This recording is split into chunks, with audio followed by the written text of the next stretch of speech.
Have you ever met someone who insists on doing everything alone? No help, no favors, no dependence. Maybe that person is you. On the surface, hyper-independence can look like strength, discipline, even confidence. But underneath, there's often a much deeper psychological story. Hyper-independence isn't just about liking your space or valuing self-reliance. It's an intense need to rely only on yourself, even when support is available, and even when accepting help would make life easier. It's not just independence, it's independence turned into a survival strategy. So where does this come from? For many people, hyper-independence is rooted in early experiences. If you grew up in an environment where your needs weren't consistently met, emotionally or physically, you may have learned a powerful lesson. Relying on others leads to disappointment. Over time, your brain adapts. It decides, if I can't count on anyone else, I'll become someone who doesn't need anyone at all. This adaptation is incredibly effective. It protects you from vulnerability, rejection, and uncertainty. But it also comes with hidden costs. One key psychological driver behind hyper-independence is control. When you rely only on yourself, you control the outcome. There's no risk of someone letting you down, misunderstanding you, or failing to show up. Control creates a sense of safety, but it can also create isolation. Another factor is trust. Hyper-independent people often struggle to trust others, not necessarily because they want to, but because trust feels risky. Letting someone help you means giving them power, even in a small way. And if your past taught you that people misuse that power, your instinct will be to avoid it altogether. There's also a strong connection between hyper-independence and self-worth.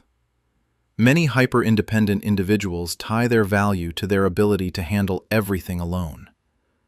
Asking for help can feel like weakness, failure, or even shame. It's not just, I don't need help.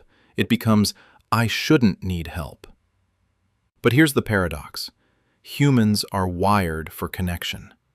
No matter how capable you are, complete independence goes against our basic psychological needs. When hyper-independence becomes extreme, it can lead to loneliness, burnout, and emotional distance in relationships. You might notice it in subtle ways. Difficulty opening up, feeling uncomfortable when someone offers support, automatically saying, I've got it, even when you're overwhelmed. Keeping people at arm's length, not because you don't care, but because closeness feels unfamiliar or unsafe. Interestingly, hyper-independence can also attract certain relationship patterns. You might find yourself surrounded by people who depend heavily on you, reinforcing your role as the strong one. Or you may push away people who genuinely want to support you because their presence challenges your sense of control. So is hyper-independence bad? Not necessarily. Being self-sufficient is a valuable skill. The ability to stand on your own, solve problems, and take responsibility is a strength. The issue arises when independence becomes rigid, when it's no longer a choice, but a reflex you can't turn off. The goal isn't to become dependent, it's to become flexible. Healthy independence means you can handle things on your own when needed, but you can also lean on others without fear or shame. It means recognizing that accepting help doesn't make you weaker, it makes you human. Breaking out of hyper-independence doesn't happen overnight. It starts with small shifts. Letting someone help you with something minor. Sharing a thought or feeling you'd normally keep to yourself.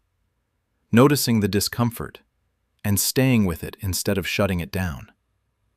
Over time, these small moments can rewire your perception of connection.